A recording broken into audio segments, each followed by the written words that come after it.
How to send text message using Wi-Fi or data on Google Message. Hi everyone, this is Kate here and welcome back to the channel. And on today's video we will learn how we can send text message using Wi-Fi or data on Google Message. So without further delay, let's get started. For that, you have to open up Google Message in your device.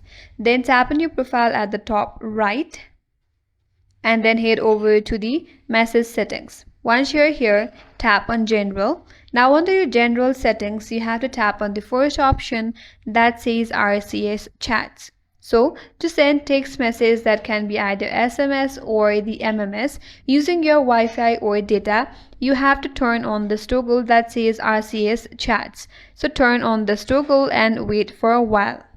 Once the toggle is turned on or once the option is enabled, now you could send text messages using your Wi-Fi or data on Google Message. That's it. That's all for today's video. Hope this video was helpful, and if you're new to our channel, consider subscribing. Thank you for watching and stay tuned for more videos.